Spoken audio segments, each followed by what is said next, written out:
बीते कई महीनों से विश्व में दो जंग छिड़ी हुई है और तीसरा युद्ध शुरू होने की आशंका शुरू हो गई है। एक जंग रूस और यूक्रेन के बीच तो दूसरी इजराइल और हमास के बीच चल रही है। अब इजराइल और ईरान के बीच जिस तरह से तनाव बढ़ रहा है, उससे लगता है कि तीसरा युद्ध इजराइल और ईरान के बीच छिड़ सकता है। इन सभी युद्धों में पश्चिमी देशों और खास तौर से अमेरिका की बड़ी भूमिका है।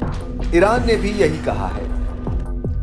ईरान के सर्वोच्च नेता अयातुल्ला अली खोमेनी ने तेहरान में एक बैठक में कहा कि पश्चिम एशिया क्षेत्र की समस्याओं का मूल कारण अमेरिका और कई यूरोपीय देशों की मौजूदगी है। खोमेनी का कहना है कि ये शांति की वकालत करने का झूठा दावा करते हैं। आपको बता दें कि ईरान के इस्लामिक रिवॉल्यूशन गार्ड्स कॉर्प्स ने हाल ही में इजराइल के कब्जे वाले इलाके पर लंबी दूरी की मिसाइलों से ताबड़तोड़ हमले किए। उन हमलों के कुछ घंटों बाद ही बैठक हुई। बैठक में उन्होंने कहा,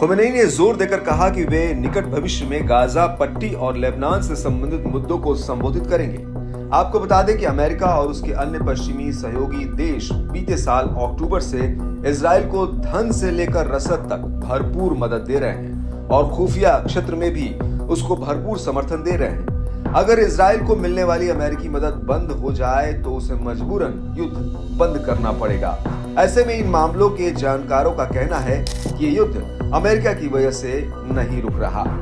अमेरिकी मदद से इजराइल लेबनान से लेकर गाजा तक में हमले कर रहा है और अब तक उसने हिजबुल्लाह के बड़े अधिकारियों और कमांडरों सहित हमास, IRGC के कई लड़ाकों और सलाहकारों की टारगेटेड हत्याएं की है।